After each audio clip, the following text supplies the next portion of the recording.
Vin. Malam bro, cek. Kabar Mas, sehat, bro. aman, masuk ya, Suara aman ya, suara aman masuk. Sehat-sehat, bro. aman, sehat. Cuma IHSG-nya yang nggak sehat ya. IHSG-nya yang nggak sehat membuat jantung kita berdebar-debar ya, bro ya. Iya, Iya, emang jujur. marketnya agak ini ya, agak volatile ya belakangan ini ya.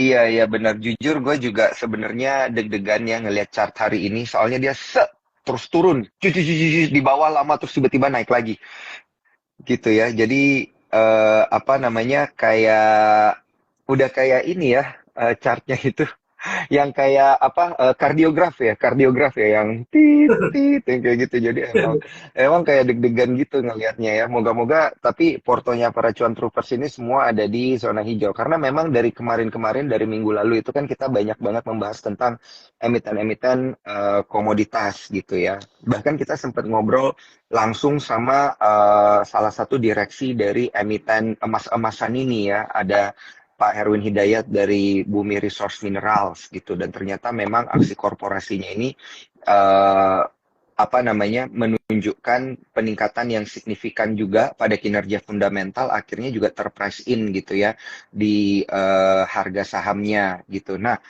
ini menarik bro untuk kita bahas lebih lanjut ya karena kita juga udah lama banget nih nggak ngobrol ya, Bro Ya, Arvin. ya betul. Heeh. Udah lama banget ya. Iya, ya mungkin kita bisa apa namanya nge-refresh dulu kali ya dari sisi sentimen ya sebelum kita masuk ke sana. Kita refresh dari sisi sentimennya yang akan berjalan begitu di minggu pertama dan minggu kedua di bulan November ini, Bro. Ini kita kan masih hitungannya minggu-minggu awal lah ya Yes. gitu. Masih indeks indeks harga saham gabungan ini kayak masih menguji-nguji gitu level-level stabilnya itu nanti akan ada di berapa. Nah, ini sentimen-sentimen yang harus diantisipasi cuan troopers ini apa aja, bro? Oke, di minggu ini tuh banyak banget event ya, dan kita bisa melihat kalau misalnya market IHSG itu lagi nunggu satu US election yang akan terjadi di besok gitu ya. Kita bisa tahu tanggal 6, besok tanggal 6 dan di US tanggal 5 itu sudah start untuk pengambilan suara. Lalu di tanggal 8-nya kita itu ada the Fed meeting ya. Jadi ada dua event besar. Jadi satu adalah pemilu Amerika, yang kedua adalah Fed meeting. Dan yang kita mau lihat sebenarnya apakah Fed meeting ini akan ngekat suku bunga 25 basis point apa 50 basis point. Per sekarang itu memang kita ngelihat odds-nya lebih banyak 25 basis point. Jadi kita masih mau melihat kira-kira nih satu Kamala atau Trump yang menang, yang kedua adalah Fed ini akan ngekat berapa basis point karena itu akan berhubungan dengan flow ke emerging market. Mungkin dua hal itu yang kita masih menunggu ya dan indeks global juga sama masih menunggu hal yang sama. Jadi kita bersabar dulu ngeliatin saham-saham yang lagi posisinya murah untuk kita bisa koleksi. Kurang lebih seperti itu, bro. Masih mute, sorry. Kayaknya belum.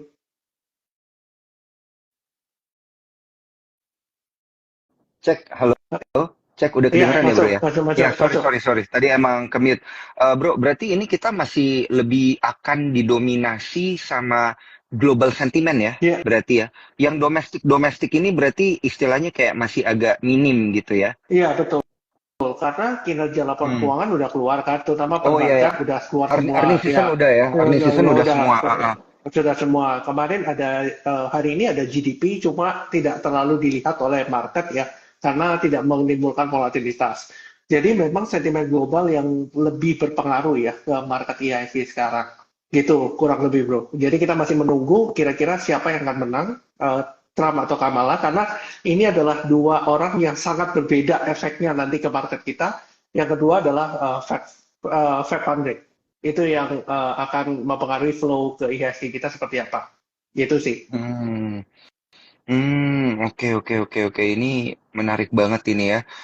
Tapi udah sempat dihitung-hitung belum bro? Ini berkaitan dengan kalau Trump terpilih efeknya apa, Kamala Harris terpilih efeknya apa gitu. Udah sempat Oke, ya dikira-kira belum. Soalnya kan banyak mungkin cuan troopers juga yang nggak ngeh gitu ya dengan kebijakan-kebijakan mereka gitu bro. ya memang kalau menurutku pribadi gitu ya, mungkin disclaimer, menurutku market Indonesia atau emerging market itu akan lebih favorable ketika Kamala Harris menjabat dibandingkan Donald Trump. Hmm. Meskipun kalau kita lihat dari beberapa survei, tadi pagi kebetulan aku bikin survei juga gitu ya. Kalau Iya. jadi masyarakat US, kalian pilih mana gitu, Donald Trump atau Kamala Harris? Dan kebanyakan dari followerku itu mentionnya adalah Donald Trump. Oke, Mm-mm. kalau misalnya dari perspektif warga Amerika, then yes, Donald Trump akan menjadi pilihan terbaik. Tapi untuk kita yang di emerging market, itu justru Kamala Harris yang lebih menguntungkan buat IHSG kita. Nah, kenapa alasannya? Alasannya adalah Kamala Harris itu lebih banyak menerapkan kebijakan yang berhubungan, yang membuat beban gitu ya buat korporasi di Amerika. Sehingga banyak sekali flow yang kemungkinan lari dari Amerika ke emerging market. Oh Itu gitu. alasannya kenapa. Nah, sedangkan Trump itu terbalik. Ketika Trump itu Mm-mm. kan lebih mementingkan US kan, tagline-nya Oh, dia kan Make America Great teksionisme. Again. Iya, iya, iya, iya, Ya, iya. ya, Make Heeh. America Great Again. Jadi yang mereka lakukan adalah gimana caranya, oke, wargaku itu harus dapat pekerjaan, lalu investasi harus masuk di tempatku, lalu Yes. teks korporasi itu kan dikurangi juga. Nah, yang perlu dipahami oleh teman-teman adalah ketika Amerika itu ekonominya segitu bagus gitu ya, kenapa investor harus invest di emerging market dengan segala resikonya? Kalau misalnya di Mhm. Amerika itu segitu bagus gitu. Nah, Mhm. dengan adanya pemotongan tax dan sebagainya atau insentif, ini akan bikin perusahaan US itu profitnya makin naik gitu. Seiring dengan taxnya kan dikurangin, pasti profitnya naik dong gitu. Dan Iya. itu yang bikin kenapa untuk memilih Trump sebagai orang luar itu kelihatannya tidak wise dibandingkan dengan orang Amerika sendiri. Kalau mungkin posisinya gue ini orang Amerika, gue akan pilih Trump gitu. Karena itu akan menguntungkan. Tapi kalau dari sisi foreigner, itu akan lebih menguntungkan Kamala Harris dibandingkan Trump ya. Gitu. Mungkin efeknya akan seperti itu. Nah, satu lagi yang perlu di-highlight adalah mengenai inflasi. Dengan kebijakan Trump, ini kan proteksionisme ya. Iya. Dalam arti proteksionisme, ini akan bikin satu imigran yang sebelumnya unregulated, undocumented, itu akan dikeluarin ya dari Amerika. Itu adalah programnya Trump gitu ya. Padahal orang-orang yang seperti ini tuh sering banget kerja di lingkungan kerja yang orang Amerika sendiri tidak mau kerja di situ, gitu. Jadi kerjaan ini ada kerjaan imigran dengan gaji yang sangat rendah. Mereka nggak apa-apa gitu untuk digaji rendah. Makanya kenapa inflasi kan di zamannya Biden itu cenderung turun ya, karena adanya Iya. imigran-imigran gelap yang masuk dan bekerja di sektor-sektor itu.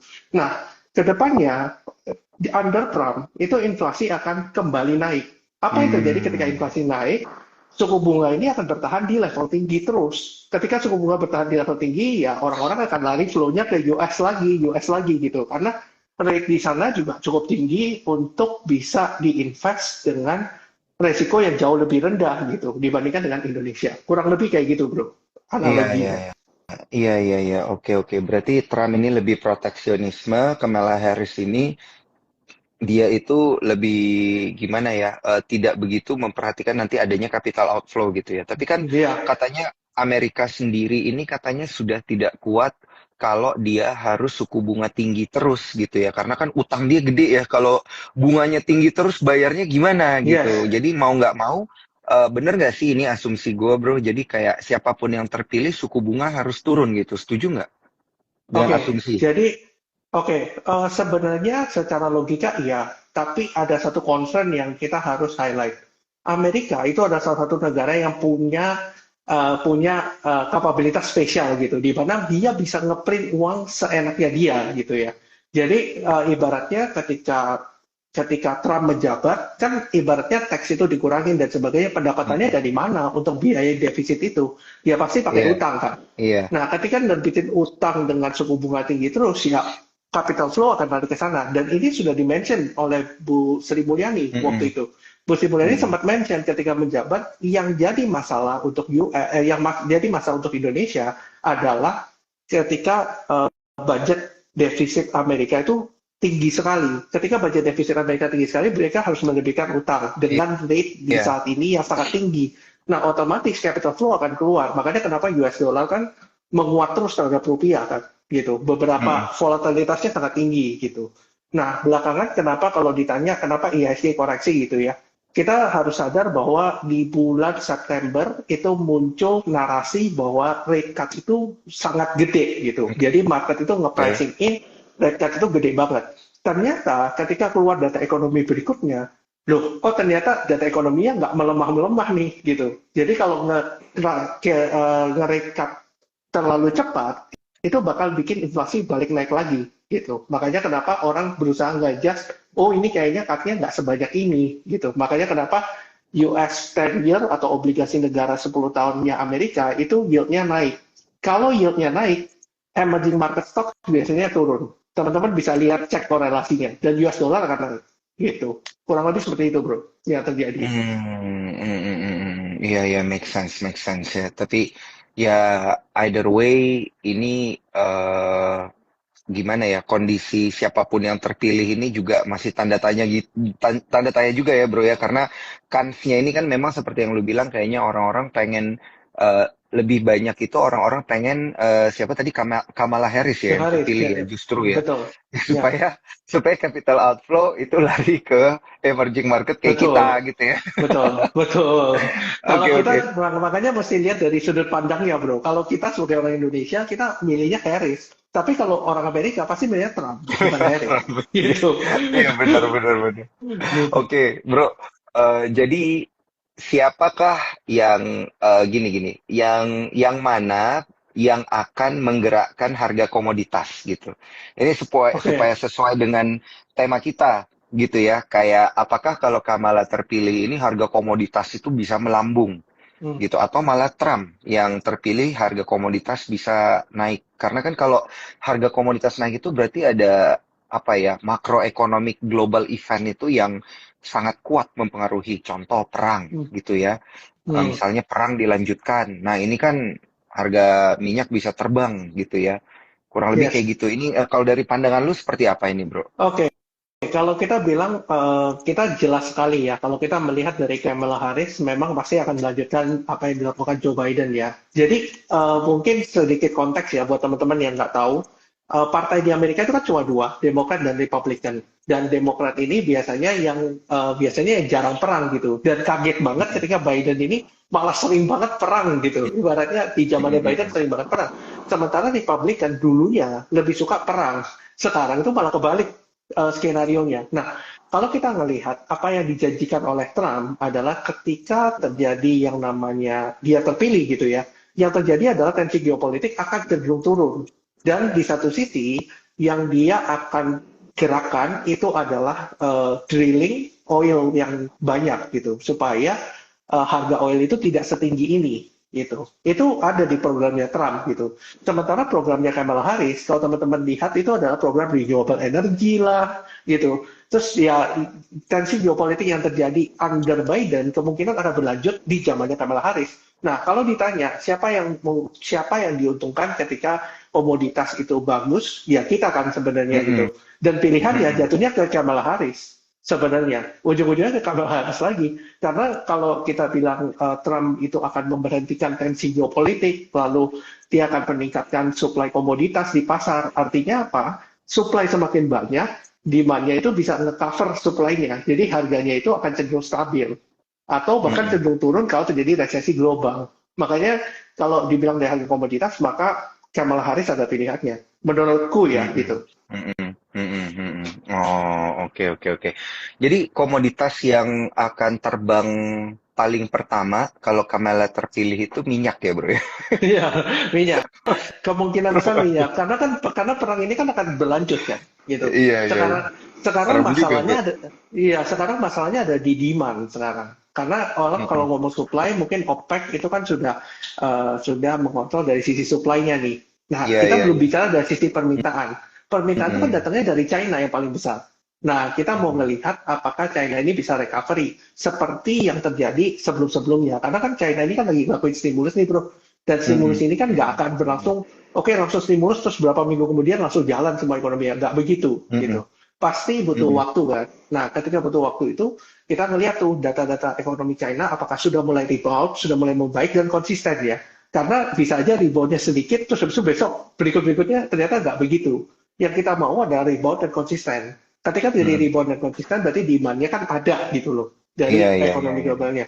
Nah, dengan China ini demand-nya bertambah, maka yang akan bertambah juga adalah harga nikel, harga emas semuanya, karena harga komoditas kan kebanyakan kan China demand terbesarnya. Mungkin seperti itu, bro, Hmm, view-nya. oke. Oke, oke, oke, oke. Menarik ya, bro ya. Eh bener juga, OPEC itu mengendalikan supply side. Dia tahu kapan harus cut production, kapan harus dibuka gitu ya Iya, keran produksi. Bener. Nah, sedangkan kondisi perang ini akan mengatur demand dan juga kan dengar-dengar katanya kalau sampai perang ada satu jalur minyak apa Selat Hormuz itu yang betul, betul. bisa mengganggu apa namanya supply dan demand secara bersamaan gitu ya bro ya. Ini kan Yes. jalur minyak yang pasti dilewatin, iya benar-benar juga ya kurang lebih. Nah, tapi kalau kita masuk lebih dalam lagi bro, ini dari ke sisi emiten ya, emiten dalam negeri. Emangnya dengan harga apa namanya harga minyak segini kan sekarang harga minyak 69, 70, 71 Yes. gitu ya. Untuk WTI sama Brent paling beda 3-4 dolar. Itu tuh apakah perusahaan-perusahaan minyak di dalam negeri ini tuh eh, cuannya tipis gitu dengan harga lifting minyak segitu gitu bro per Oke, barrelnya. oke. Sebenarnya balik lagi, memang perusahaan Mm-mm, minyak di Indonesia itu kan terbatas ya. Kita bisa bilang ada mm-mm, beberapa aja. mm-mm. Dan beberapa pun ini bukan yang kerja di upstream dan downstream, tapi kerjanya itu distribusi. Yang mana tahunya distribusi itu kan pasti marginnya kecil dong, gitu kan? Udah jelas.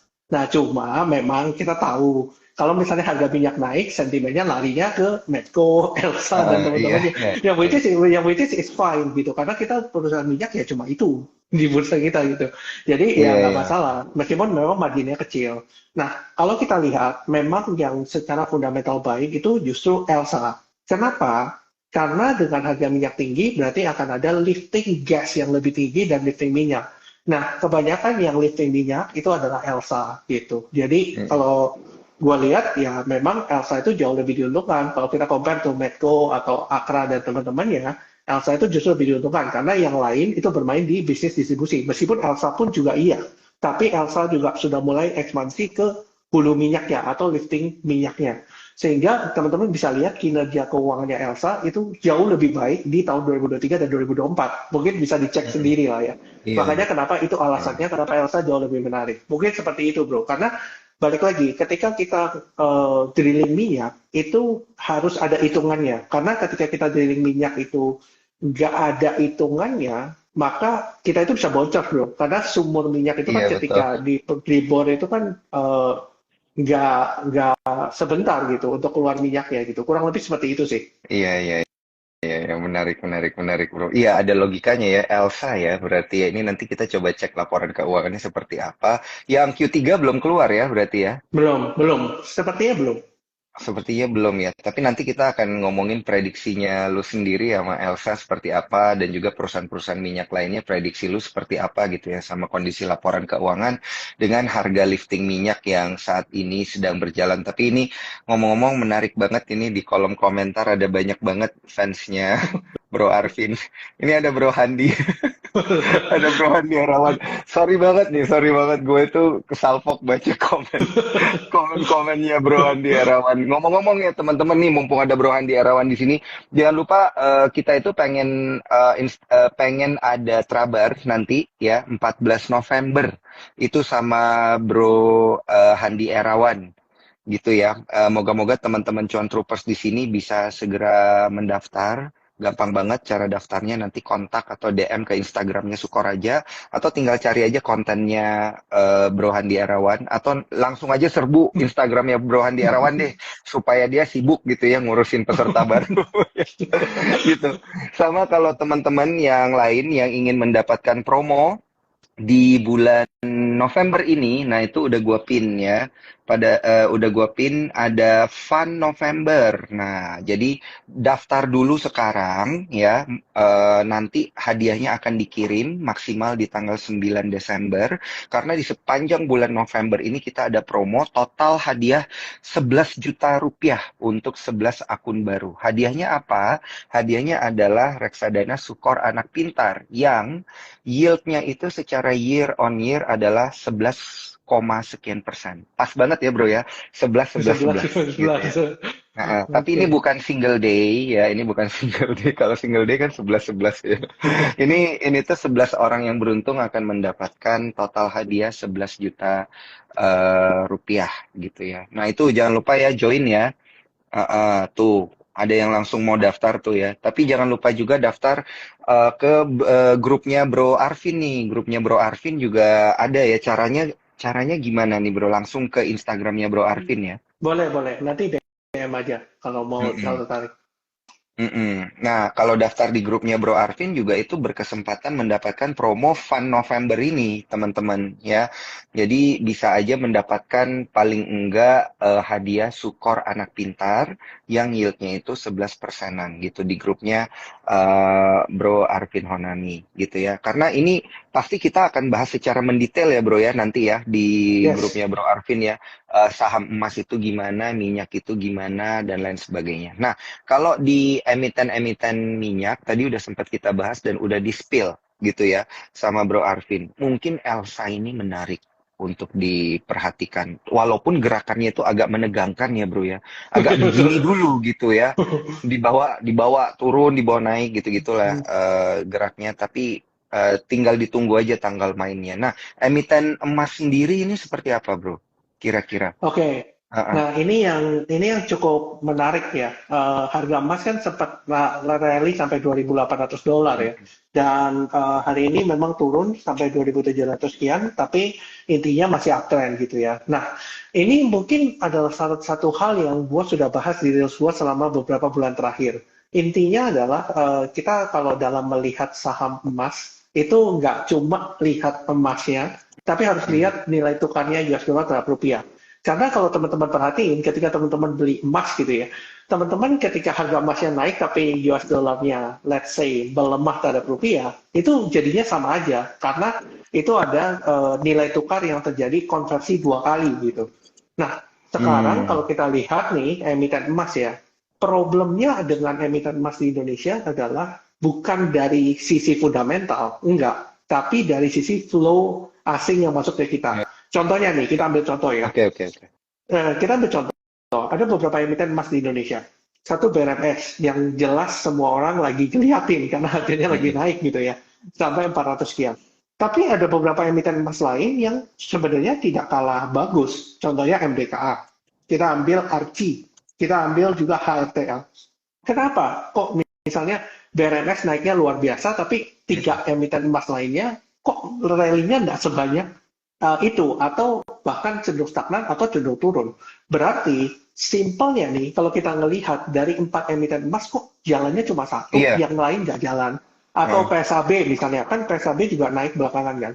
Prediksi gua bukan karena fundamental emas ya, tapi justru ada corporate action atau dijual ke indeks. Itu ada Oh, dua hal ini. oke, oke, oke. Contoh ya, mungkin kita ambil contoh lainnya. Contohnya misalnya seperti saham batubara. Kan ada beberapa, Adaro, INDI, ITMG, BSSR, banyak lah Mm-mm. emiten batubara. Tapi kenapa yang naik cuma Adaro dan INDI? Iya, Yang lain kok iya. cenderung stagnan. Berarti kan yang menggerakkan harga emiten tersebut bukan fundamental. Karena fundamentalnya kurang lebih semuanya sama. Tapi yang membedakan adalah flow yang masuk ke kita itu Mm-mm. seberapa banyak. Nah, ini berbeda loh. Kalau teman-teman lihat contohnya misalnya di Amerika sana ada yang namanya Barrick Gold gitu ya, yang Warren Buffett invest di sana. Barrick Gold itu naiknya setara dengan kenaikan harga emas. Persis Hmm. 100%. Kenapa? Karena likuiditasnya ada. Nah, sementara di Indonesia, karena likuiditasnya itu seret, mungkin transaksi harian cuma 7 sampai 9 triliun gitu ya. Jadinya, ya itu tadi, orang cenderung memilih beberapa emiten emas yang punya prospek. Entah prospeknya karena corporate action-nya, entah karena memang konglomerasinya, atau karena ini. Karena kalau kita bicara soal fundamental, semuanya hampir sama sentimennya. Mm-mm. Tapi kenapa kok dua bergerak berbeda dengan yang lain? Berarti ada satu faktor X yang membedakan dua ini. Gitu. Yes, Begitu juga dengan saham betul. batubara. Jadi kurang lebih teman-teman harus punya mindset bahwa nggak semua loh. Misalnya emas naik, emiten emas semuanya naik. Nggak semua. Kalau misalnya naiknya berbarengan, berarti semuanya memiliki sentimen yang sama dan flow kebetulan lari ke sana semua. Gitu. Kurang lebih seperti itu sih, bro. Mm-mm. Tapi kan kalau ada flow sebanyak itu masuk di belakang kedua emiten ini, mungkin ada story yang menarik gitu ya bro ya, yang Yes. orang-orang belum tahu gitu, yang mungkin cuman Bro Arvin aja yang tahu ini kayaknya. Boleh nggak? Boleh nggak sih bro dikasih hint-hintnya apa sih kalau Adaro dan apa yang lainnya tadi yang lu sebutkan itu ceritanya udah ketahuan ada spin-off gitu. Yes. Nah tapi kalau emiten dua emiten emas atau emiten-emiten emas yang lagi gerak ini gimana nih ceritanya nih kira-kira? Oke, sebenarnya kan kalau kita bilang dan di tengah suku bunga yang tinggi, maka akan sulit untuk ngambil utang sendiri gitu ya. Jadi kalau kita lihat ya mungkin akan ada merger and akuisisi, mungkin gitu ya, atau ada aksi korporasi itu yang mungkin tidak didapatkan oleh tempat lain. Kita ambil contoh deh, misalnya Adaro. Adaro itu kan baru spin off ya dari Mm-mm. Adaro dan AAI. Jadi AAI dipisah AI, dari iya. Adaro. Mm. Ya, jadi AAI dipisah dari Adaro, Adaro itu bagi dividen besar supaya pemegang saham lama bisa beli AAI, gitu ya kurang Mm-mm. lebih. Dan AAI-nya akan di IPO sendiri. Nah, kebanyakan orang itu nggak paham, kenapa kok ini dipisah, gitu ya. Nah, gue Mm-mm. akan jelasin analisanya kenapa. Analisanya adalah, Adaro ini kan kerjanya adalah ada AAI sebagai anak usahanya. Artinya ada energi kotor di situ. Ketika Mm-mm. terjadi energi kotor, maka mereka itu tidak bisa dapat green bond atau green financing. Green bond dan green financing ini bunganya murah sekali. Itu satu. Yang kedua, fund flow itu kan kebanyakan dari Amerika ya, dan negara maju Mm-mm. seperti Eropa dan sebagainya. Amerika dan Eropa itu punya kecenderungan mereka tidak akan masuk ke saham yang memiliki ESG yang buruk. Makanya Mm-mm. kenapa ini dipisah. Makanya kenapa mungkin di beberapa konten sebelumnya gue sempat mention bahwa pemisahan AAI dari Adaro ini adalah langkah yang cerdas. Kenapa? Karena kalau orang yang suka dividen ya sudah, lu beli AAI aja, gak usah beli Adaro-nya. Tapi buat lu yang suka something yang green, gue kasih lu Adaro gitu. Mm-mm. Nah, ini mungkin akan berlanjut ke perusahaan mungkin.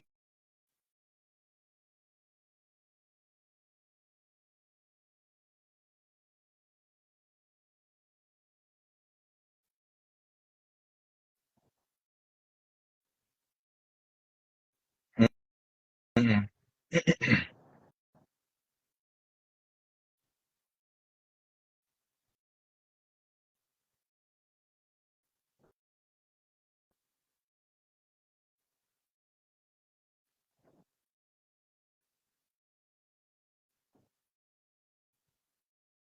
Mm-mm. Tapi buat kalian yang mau dividen, gue kasih lu opsi. Kasih lu ada Indonesia nih, gue IPO-in sendiri, lu beli itu aja. Gitu. Nah, dan bukan tidak mungkin perusahaan batubara lain itu akan mengikuti. Gitu. Mm-mm. Tapi teman-teman sudah gue kasih hint gitu ya. Yang Mm-mm. mana yang naik di tengah, Adaro naik, ini naiknya sustain gitu. Nah, itu Iya. yang teman-teman harus cari. Dan satu lagi, ketika Adaro itu di spin off, tidak ada perusahaan coal-nya, teman-teman harus tahu bahwa perusahaan coal di Indonesia itu PI-nya rendah, Mm-mm. teman-teman. Ketika Mm-mm. perusahaan coal ini PI-nya rendah, ketika mereka sudah cabut nih AAI dari Adaro, berarti kan Adaro bukan perusahaan coal dong. Iya. Adaro ini perusahaan green energy. Iya. PI-nya harus dinilai lebih tinggi daripada perusahaan coal tadi. Nah, otomatis Mm-mm. harganya naik. Makanya kenapa kelihatan kan harga Adaro kan mulai naik. Nanti coba Mm-mm. lihat nih, ketika Adaro dan Indonesia lepas dari Adaro, net profitnya kan pasti drop. Karena Adaro Iya. dan Indonesia ini kan ininya backbone-nya Mm. Adaro kan sebelumnya. Mm. Ini Mm-mm. dicabut pasti earning-nya turun kan. Pasti PI-nya jadi tinggi. Ya itu tadi, teman-teman. Itulah alasannya. Kenapa, ini prediksi ya, karena gue bukan orang dalam juga gitu. Ini prediksi gue sebagai orang luar, apa yang akan terjadi gitu. Jadi seperti itu sih Oh, dasar pemikirannya. pantas. Seperti itu dasar Pantas, pantas, pemikiran. pantas. Iya, iya, iya. Oke, oke. Ini logikanya menarik banget ya. Dengan adanya spin-off ini, investor, tadi yang gue garis bawahi ya, investor itu lebih punya capital lebih gitu ya, dapat dividen untuk beli AAI, dan juga jadinya itu Adaro-nya ini harus dinilai dengan PI yang lebih tinggi ya, karena kan Ya, backbone-nya dia ini udah keluar ya, dia udah nggak bisa dilihat lagi sebagai perusahaan coal gitu ya. Dia harus dilihat sebagai perusahaan green energy. Ini menarik. Nah, dan ini tadi ada beberapa komen yang bilang terputus, katanya terputus. Tenang aja, nanti Instagram Live ini akan kita save. Jadi teman-teman bisa nanti nonton ulang gitu ya lewat Instagramnya Sukor atau lewat YouTube dan juga lewat Spotify karena nanti akan kita save gitu ya di multi platform lah pokoknya di YouTube ada, di Spotify juga ada gitu ya teman-teman. Nah, dan juga ini saya ingatkan kembali jangan lupa bulan ini kita ada promo Fun November, ada total 11 juta buat 11 akun baru ya. Jadi jangan lupa join ke grupnya Bro Arvin gitu ya, bikin akun baru dan raih kesempatan mendapatkan total hadiah 11 juta rupiah Sukor Anak Pintar yang yieldnya secara year on year itu 11 persenan gitu ya teman-teman. Oke, Bro, sekarang kita lebih mengerucut. Kalau tadi kan kita ke emitennya itu ke emiten green energy, batu bara. Kita tadi udah sempat bahas minyak sedikit gitu. Nah, sekarang kita fokus ke emiten emas gitu ya. Gue punya asumsi nih, gue punya asumsi, bener nggak kalau Trump yang terpilih itu harga emas bisa lanjut naik gitu ya.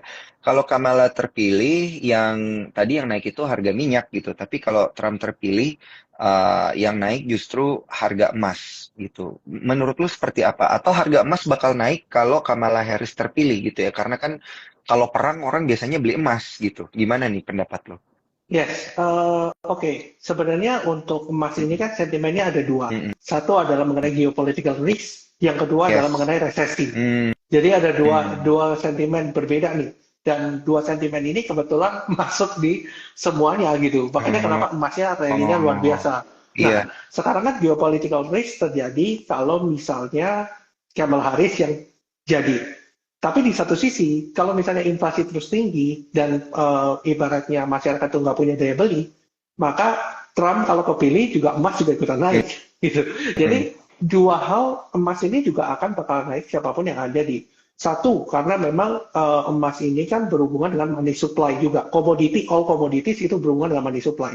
Kalau misalnya money supply-nya hmm, lebih tinggi growing-nya, misalnya contoh utangnya itu di negara-negara ini nambah banyak, hmm. berarti kan jumlah uangnya makin beredar makin banyak, Iya. sehingga hak aset itu akan jauh lebih berharga gitu. Dan sekarang orang lagi nyari safe haven aset kan sekarang ini, karena Hmm, karena hmm, gua baru hari Minggu kemarin datang ke satu shopping mall gitu ya, orang pada borong emas loh, gitu. Dan rame gitu. hmm. Dan gue lihat juga ada beberapa ini juga ya, ada beberapa demand juga tambahan dari central bank yang akumulasi emas karena mau keluar dari standar dolar. Yang kedua adalah India yang baru ngelakuin cut di tarif untuk impor emas. Sehingga ini akan semuanya akan beralih ke sentimen emas ini lagi gitu. Hmm, Sehingga gue bisa bilang harusnya siapapun yang terpilih emas akan tetap bagus ya. hmm, Kecuali emas itu adalah lawannya adalah ketika ekonomi growing, bro. Ketika hmm, ekonomi hmm. growing, emas itu Iya. cenderung drop. Itu makanya kenapa kita mau melihat apakah Amerika ini akan berakhir soft landing atau hard landing. Itu Hmm, satu. Yang hmm, kedua, hmm. GDP di negara-negara ini akan turun atau seperti apa? Karena kalau kita ngelihat Indonesia, baru keluar rilis data GDP barusan itu 4,9%, Iya. which is Hmm, di hmm, bawah hmm, hmm, 5% gitu. Jadi kan kita bisa lihat bahwa memang ada perlambatan ekonomi, terutama di lokal kita gitu. Karena kita harus menyadari bahwa kita mengalami deflasi beberapa bulan terakhir. hmm, Sehingga hmm. wajar sekali kalau misalnya data Wajar. GDP-nya seperti itu.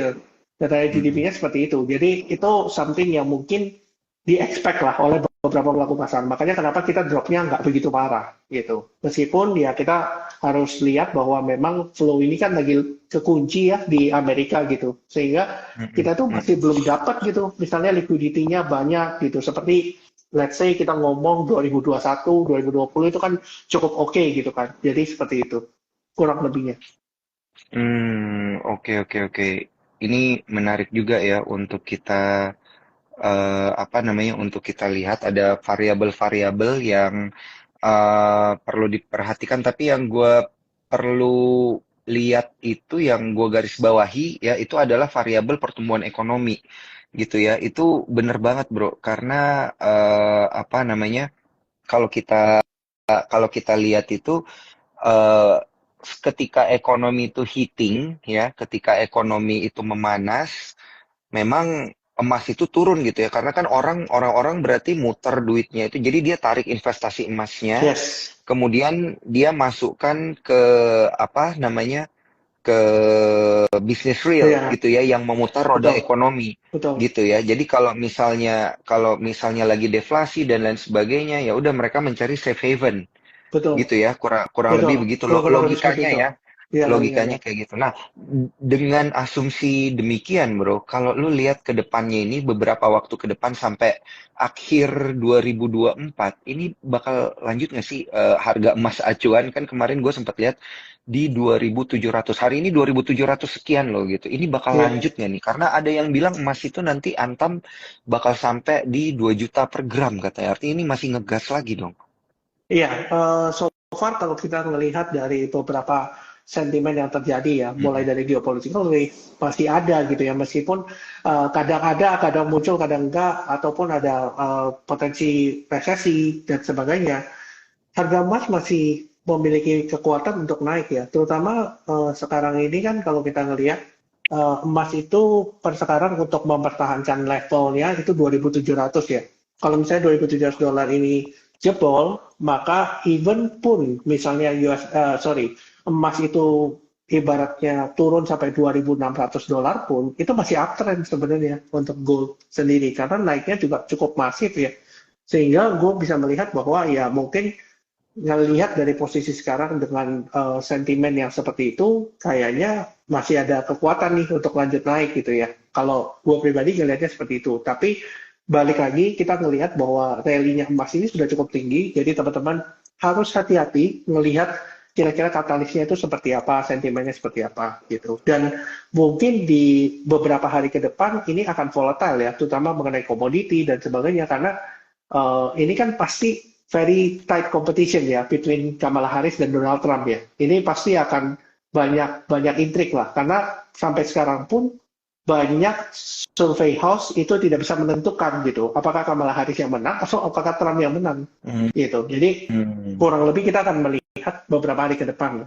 Setelah election selesai, itu baru kita bisa melihat realnya itu akan seperti apa. Kalau mungkin beberapa hari ke depan, mungkin kita akan nggak bisa lihat karena banyak sekali katalis di tengah-tengah yang bikin ibaratnya semua analisa kita jadi nggak valid gitu. Iya. Karena balik lagi itu kan berhubungan dengan sentimen ya, gitu. Kurang lebih seperti itu. Hmm, oke oke. Berarti ini sifatnya masih apa ya? Masih wait and see. Kita masih nggak tahu ya. Masih 50-50 juga ke depannya gimana. Tapi kan menurut menurut lu sendiri harga emas ini udah termasuk mahal nggak sih di kisaran level segini? Sebenarnya kalau frankly speaking juga dibilang dibilang mahal ya kita bisa bilang cukup mahal ya. Tapi Mm-mm. kalau dibilang mahal pun bisa naik lebih tinggi Iya kan, iya bisa lebih mahal iya iya. lagi Ada gitu. ada barang Nah, yang mahal jadi mahal mahal mahal eh, terus. Ada barang eh, yang murah jadi murah terus murah gitu terus ya. ya, ya betul. Makanya kalau kita lihat ya per sekarang ya bisa dibilang ya oke lah gitu. Nggak bisa dibilang mahal, nggak bisa dibilang murah sekali juga enggak gitu. Jadi ya di Mm-mm. tengah-tengah Iya iya gitu. Tengah-tengah iya. menuju atas ya. Jadi mungkin kalau misalnya dari skala 1 sampai 10 nih, emas ini di Mm. sekitar 6 Iya kurang lebih. iya iya iya iya iya. Eh, Oke oke. Supaya teman-teman Bro, bisa lihat gitu. ini nih ada kita mulai masuk ke emiten ya. Ada yang nanya ini menarik banget ya dari cuan troopers kita. Kenapa sih harga emas naik tapi apa ini namanya laporan Laporan keuangan. keuangan? Iya, di kuartal ketiga Antam turun Oke, gitu. oke. Jawabannya very simple. Mm-mm. Jawabannya adalah Antam itu, kalau teman-teman perhatikan laporan keuangannya, Antam itu bukan produksi emas ya, tapi trading emas. Kenapa bisa tahu Oh, seperti itu? Karena Antam itu ketika kita bedah laporan keuangannya dan kita melihat laporan keuangannya emasnya Antam, itu net profitnya kecil kalau kita compare to sales. Dengan ngelihat itu aja, bisa dibayangkan, oh ini cuma trading doang, ngambil spread gitu. Itu. Dan satu lagi, Antam ini yang kontribusi pendapatan terbesar itu dari nikel. mm-mm. Kalau teman-teman perhatikan beberapa tahun terakhir itu Oh, pendapatannya kontribusi justru yang udah terbesar bukan dari emas nikel. lagi ya. Iya iya iya. Iya, Ini gue juga bukan. dengar.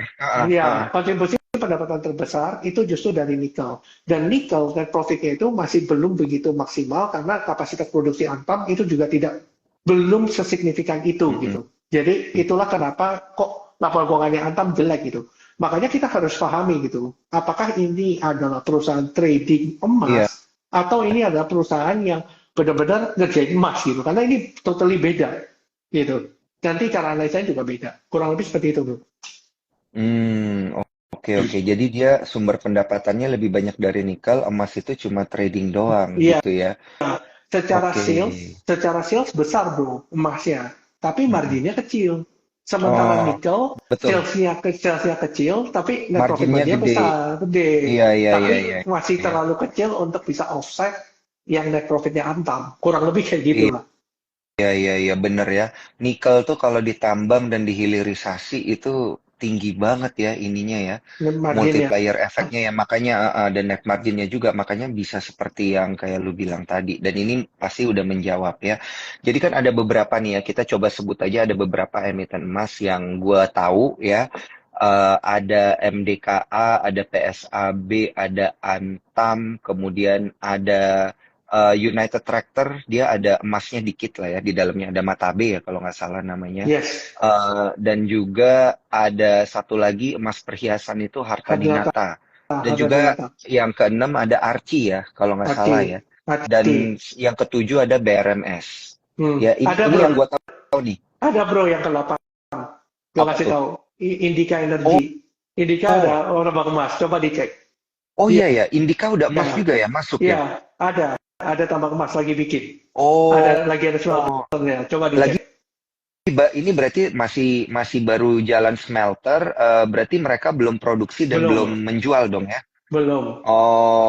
Oh, ini berarti kita bilangnya ini masih buffering ya, masih Yes, bakar duit dulu untuk bangun smelter. Hasilnya itu mungkin di beberapa tahun ke depan gitu ya. yes, betul. Wah, gila ini mantap banget nih insight-nya. Indika Energi ya. Oke, siap. Nanti gue baca, bro. Iya, iya, Coba iya, iya. dicek. Oke, ada delapan ya. Nah, ini dari delapan ini satu kan baru beroperasi beberapa tahun ke depan. Nah, oke, kita nonton dari tujuh gitu. Dari tujuh ini, menurut lo yang laporan keuangannya akan keren di kuartal ketiga dan yang keren lah gitu ya kan ada beberapa yang udah muncul soalnya laporan keuangannya. Itu yang mana aja bro ini yang emiten emas? United Tractor, BRMS, MDKA. Mm-mm. Tiga ya, United Tiga. Tractor, BRMS, BRMS, MDKA. MDKA. Nah, kalau Cover. yang BRMS ini, iya ya, kalau yang BRMS ini nih udah tidak dipertanyakan karena sudah dijawab semua di si talk kita barusan ya, Betul, barusan minggu betul. Kamis lalu itu udah kita jawab, udah terjawab semua langsung dijawab sama Pak Reno gitu. Yang jadi pertanyaan gua ini adalah United Tractor dan MDKA gitu. Nah, kenapa bisa bro? Karena kan United Tractor ini katanya tambang emasnya nggak gitu gede-gede amat ya. Kontribusi intinya kontribusi ke bottom line-nya nggak gitu gede gitu. Nah, Yes. kenapa United Tractor dan MDKA? Oke, kalau kita bicara MDKA, MDKA itu memang kerjanya copper dan gold, itu udah Mm-mm, cukup jelas. Tapi problemnya dengan MDKA, MDKA itu tidak fokus. Karena MDKA itu pasti punya EBMA di mm-mm, bawahnya mm-mm, gitu. Yang mana mm-mm, kerjanya nikel kan mm-mm. gitu. Nikel dan mineral. Sementara Oh, nikel dan mineral oh, ini lagi tertekan kan sebenarnya. Kalau kita bilang nikel dan mm-mm, mineral ini lagi tertekan harganya. Sementara kalau kita bilang, let's say, United Tractor, United Tractor itu kan kerjanya alat berat, kontraktor pertambangan, sama emas tadi. Meskipun emas kontribusinya nggak besar. Tapi jangan dilupakan juga bahwa dia punya kontraktor pertambangan yang digunakan untuk ngurus emas tersebut ya. mm-mm, Gitu. mm-mm. Jadi itu juga bisa dipertimbangkan. Dan bisa kelihatan kok Q3-nya United Tractor cukup bagus di tengah. Yang lain misalnya kayak Copex, Hexa, yang mungkin punya setara ya. Itu kinerjanya nggak begitu bagus. Tapi kenapa kok United Tractor Oh, bagus? Berarti kan ada faktor X yang berbeda kan? Gitu. mm-mm, Gitu. Kurang lebih mm-mm, seperti itu. mm-mm, Memang mm-mm. secara kontribusi tidak begitu besar, tapi kita bisa bilang bahwa itu menimbulkan efek multiplier juga dan itu kan berpengaruh juga terhadap sentimen kan dan itu dibuktikan Betul. dengan kinerja UT yang bagus juga gitu dan Iya, iya, mungkin iya. bisa jadi UT ada corporate action yang kita nggak tahu gitu mungkin seperti itu. United Tractor ini kan juga anak usahanya Astra ya. Nanti Astra betul. konsolidasi ke Astra, Astranya bagus dong bro nanti bisa-bisa. Yes, bisa jadi seperti itu, tapi kita harus ingat juga Astra ini ada otomotif. Di mana kalau demand-nya otomotif ini kan lagi melemah nih beberapa bulan terakhir ya. Jadi itu yang menjadi salah satu problemnya gitu. Cuma kita tahu bahwa komposisi kinerja United Tractor terhadap keuangannya Astra ini cukup dominan ya. Kalau kita compare dengan komposisinya penjualan mobil gitu. Kalau kita bicara revenue segment ya, mungkin bisa dicek aja. Ya mungkin kondisi Astra akan bagus gitu ya secara kinerja. Tapi kita harus tahu juga bahwa karena Astra itu kerjanya nggak fokus gitu ya. Gua bilangnya adalah konglomerat diskon, bro. Jadi dia itu ada, dia Hmm. holding itu pasti ada diskonnya gitu secara konglomerat. Makanya kenapa kok kinerjanya, let's say kita bilang INDF bagus gitu ya, tapi Iya. ICBP jauh lebih bagus gitu. Karena ya itu tadi ada konglomerat diskon yang diterapkan untuk perusahaan-perusahaan holding seperti ini. Kurang lebih seperti itu, bro. Oke oke oke. Wah, gila ini nanyanya udah pakai caps lock, Bro. Kayaknya salah pencet. BRMS, ya siap. BRMS gimana? Udah dibahas secara fundamental, secara teknikal gitu. Lu ngelihatnya gimana, Bro? Karena udah 412 nih. Orang kalau beli itu udah ngeri-ngeri sedap ya karena dia mahal semakin mahal gitu. Tapi kalau gue lihat dari sisi teknikal sih ini dia kayak udah dia break resistant ya dengan volume lagi Iya, gitu. betul. Ini menurut lu gimana? Menurut lu gimana? Kan kalau secara teori kan kalau break resistant pakai volume ya udah bisa Jadi oke. bisa lanjut gitu ya. Betul, betul. BRMS kita lihat memang ada pola ascending triangle ya dengan Mhm. target 440 gitu ya.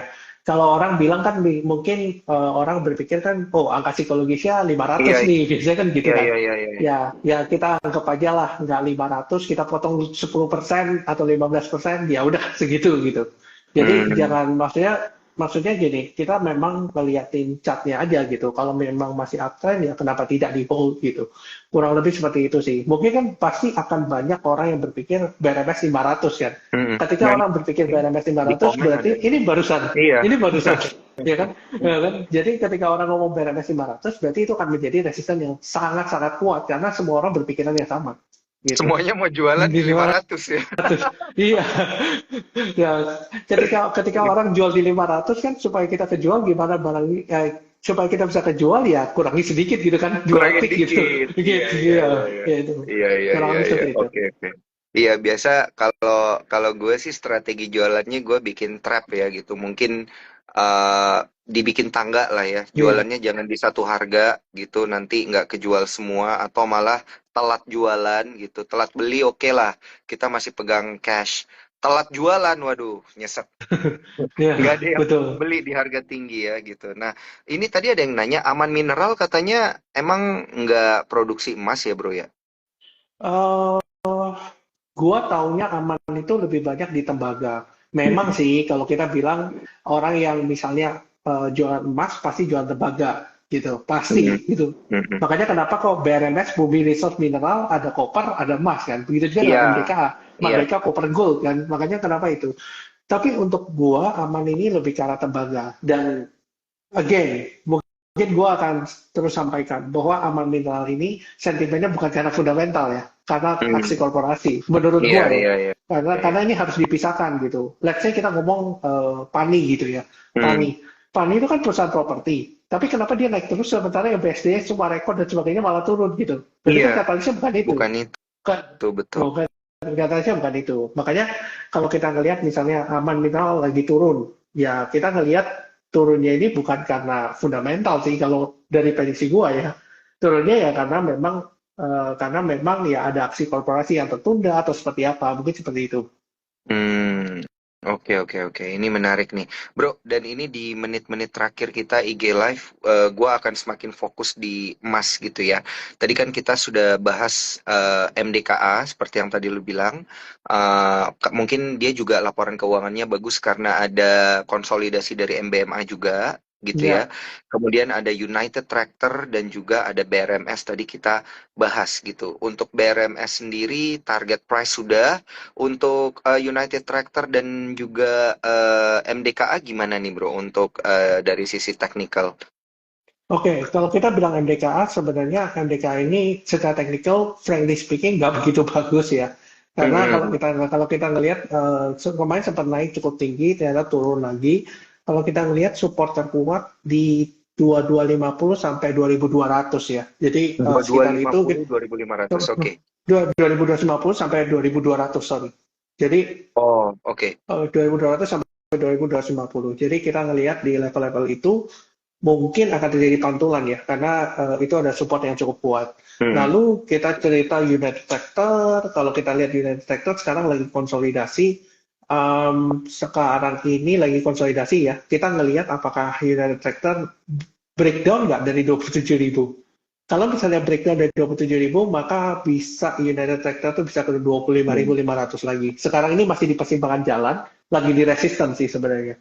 Jadi masih masih unclear ya, arahnya mau ke atas apa ke bawah, ini masih unclear gitu. Kalau dari gua seperti itu. Oh iya, iya, iya, iya. Menarik, menarik.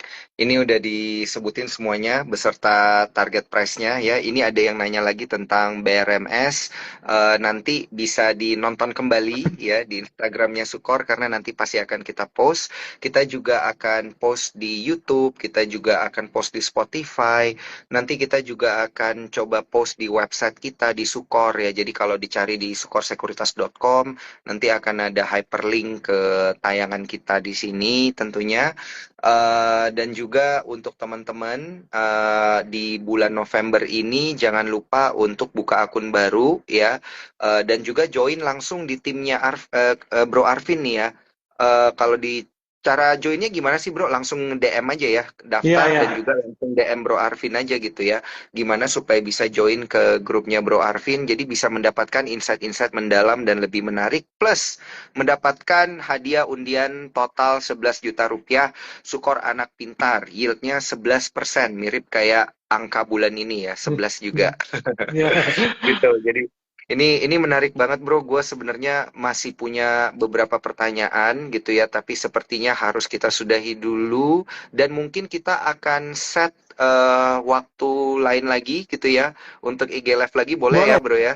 Next time. boleh. Nanti Ini info aja, Bro. soalnya ada yang bahas tentang bumi dewa. Dewa. Oke oke. Nanti itu tentang komoditas lain ya, tentang batu bara mungkin ya akan kita bahas bumi dewa dan juga apa tuh terkait isu kuasi dan lain sebagainya gitu ya di bumi dan dewa yang sedang berjalan gitu tapi mungkin di lain kesempatan. Nah, meanwhile kalau pengen bertanya tentang bumi dan dewa jangan lupa bisa DM langsung kali karena kan Boleh. Bro Arvin juga ada grup ya. Ya, Ada grup. boleh. Jadi bisa tanya-tanya di grupnya Bro Arvin, tapi jangan lupa join grupnya dulu ya, buka akun undernya Bro Arvin juga dan raih kesempatan mendapatkan hadiah Sukor Anak Pintar gitu ya dari kita akan kita bagi-bagi secara gratis di bulan November ini. Oke kalau gitu thank you banget Thank you, Bro. Bro Arvin dan juga para cuan troopers yang menyaksikan lumayan rame hari ini fansnya Bro Arvin ternyata banyak ya. Thank you, Bro. Parah. Oke oke. Siap kalau gitu thank you sekali lagi sampai ketemu di lain kesempatan. Bye bye Thank you. bro. Thank you.